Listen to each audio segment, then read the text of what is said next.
It's time, guys. R3. Let's go.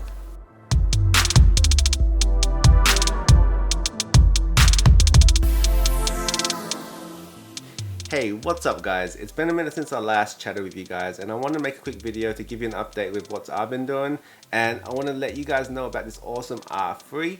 It's a really good camera that I've been shooting with for this last 6 to 8 months, so let's dive in and take a look. So to start off with, what do I like about this camera? I like that this camera is super ergonomic. It fits in my hands whether I'm shooting landscape or portrait. The buttons are really good. The buttons are placed in places where my fingers can reach it. It feels good. It's super balanced, and doesn't matter if I'm shooting portraits or landscape.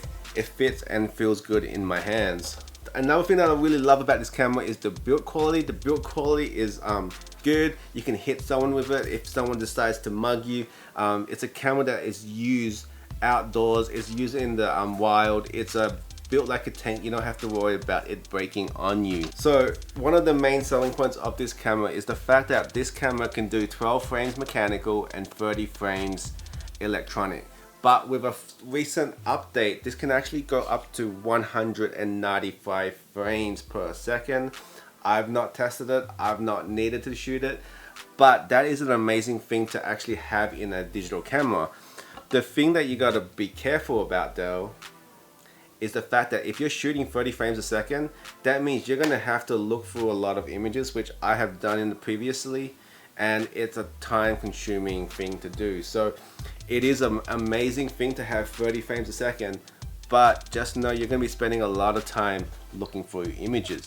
It is a plus, but there is also a negative attached to that one. So I can't talk about the R3 without talking about the autofocus. The autofocus on this thing is a beast. Whether you're doing wildlife, sports, or action, I mean, this thing shoots and it focuses so well.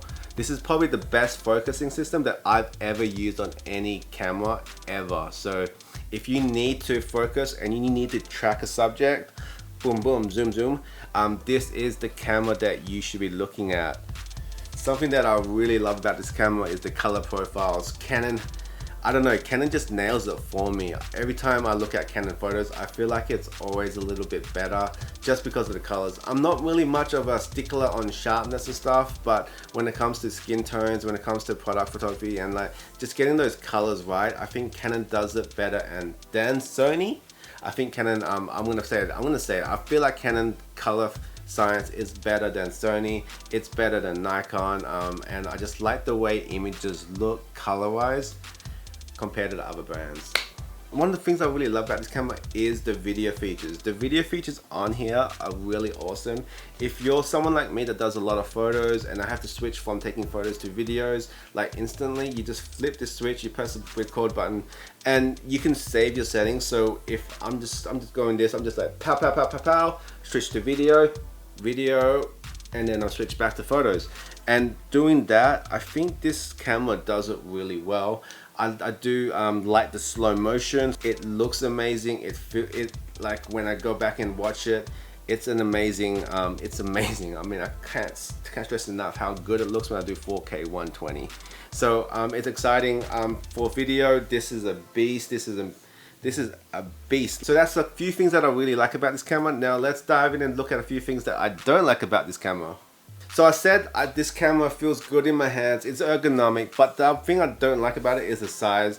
It's a little bit too big. It's a little bit too heavy. I do have a beast of a lens on here. I do have the lens 2870 f2, which is a gigantic lens, but it does feel a little bit heavy. So if I'm using this all day, it's gonna kind of wear out on you. I'm used to smaller bodies. I'm used to like the R's, the R5s, the R6s, and this is a step up. I do like those cameras with a battery grip on it, but with this camera, it does feel a little bit heavier.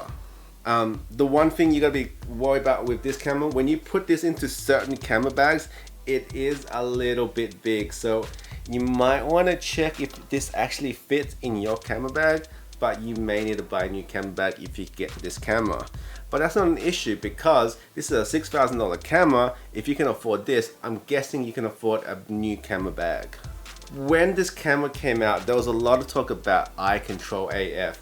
So eye control AF is when you put the camera and the EVF towards your eye, and the camera is using your iris, and wherever you look inside here, the focus will move to it. And I've had kind of good and bad success with it, and it kind of works every now and again, but I've never been able to work consistently. So with that, that's one of the things I don't like. I want to like it, and hopefully with the next iteration of it, it gets better, or through firmware updates to get better. But right now, in the current state, I have it turned off. One of the biggest drawbacks in my opinion, it's got micro HDMI.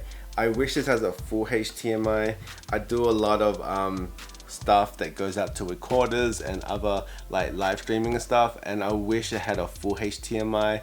It's just a bigger, better, more secure connection. I know this isn't a video camera, I know this is not a cinema camera, but you know, a lot of people do a lot of videos with DSLR these days, and I wish it just had a full HDMI. I don't know what to say. Canon, give us full HDMIs. So one of the biggest drawbacks is the resolution. It does only have 24 megapixels. This is a plus and negative for some people. If you're shooting sports and wildlife, you've got a million photos to go through. 24 megapixels should technically load faster on your computer, and it should technically give you more photos on your memory cards. But with that, you can't zoom in as much, you can't do as much with the photos sometimes, and I wish it had more megapixels. But one of the things that kind of limits me with the Canon R3 is when I'm in the studios, I do a lot of product photography, I do a lot of stuff in there. It's that it's only got 24 megapixels. When I want to shoot really high detail stuff, I kind of go back to my other cameras that have 30, 48 and 60 megapixels. So I wish this gets the new high resolution IBIS, whatever Canon calls it, that the R5 gets. I hope Canon puts that into the R3 with a future firmware update, because I think that would open up the game a little bit more for like some of the people that like to do studio photography, that like to do product photography, not really like portraits of people and such, but like when they do flat lays of products, or if they need to do real estate photography, this would be a really good one for that. But I wish it just had a little bit more resolution so I can crop in or crop out, or I can see a little bit more detail in the products. Okay, so another beef that I have with this camera, and it might be a limitation to the speeds of the cards, is that when you're doing super high speed video like 4K 120 or 6K video, you have to shoot to the CFast cards. It doesn't even allow you to shoot to the SD cards. I think that might be a limitation with the cards. So sometimes when my CFast cards are full, I can't do any more video. I have to switch back to like, I think 1080 video and 4K 30. So it's a little bummer in that situation, but in general, it doesn't happen that much. Okay, another big bummer is the fact that when you buy a $6,000 camera, if you need to buy a battery, it's a $200 battery. And then the CFast cards are obviously super expensive as well, like a 512 is gonna set you back like 500 bucks. So with an extra battery and a really high speed CFast card, you're looking at another $700. You're gonna need another, you probably want at least two CFast, you probably want at least a terabyte of CFast cards if you're doing a lot of video. That's another $1,000 right there. And I'll say at least get one extra battery. A battery lasts a day. I mean, I've not had to change a battery in the middle of a shoot yet, but I haven't done like a full day of video too. So I would say get at least an extra battery, get at least two CFast cards. That'll be about $1,000 extra. So $6,000 body plus an extra $1,000 in just memory cards and batteries. So one thing that I'm still on the fence about is the fact that it's got two memory cards. It's got a CFast and it's got an SD, and I kind of wish it had two of the same. So either two CFast, probably two CFast cards, let's be honest, or two SD cards. That way I'm not carrying two different cards around all the time. The way I normally shoot is I got video going to the CFast, and then I've got photos going to the SD. And I noticed that when I'm doing photos to the SD, sometimes if I'm just spamming it 30 frames a second, the buffer will fill out. But if I'm shooting to the CFast and I can just hold this for like a minute, just like, maybe not like a minute, but like I've never actually done it for a minute. It'll be insane to shoot 30 frames a second for like, you know, a whole minute. But if I'm doing like 5-10 seconds bursts of just capturing photos, because I'm thinking about turning it into like an animated GIF or something, the buffer does not fill out if I'm using a CFast, but it will fill out if I'm using it shooting to the SD. So that's something to keep in mind if you are one of those guys that need to shoot a lot of photos continuously on super high burst speeds. I would highly suggest getting really fast CFast cards and don't shoot to the SDs. Hence, I don't really shoot backups. I'm shooting to one card or the other. And to people that say, hey, if you're a professional, you need dual card slots. You really don't. I mean, I would survive with just one CFast in there, honestly. So with everything that I said, who do I think this camera is for? I think I've talked a little bit about it before. This camera is for professional sport photographers. So if you're a professional sport photographer, you're probably going to want to get this camera or the R6.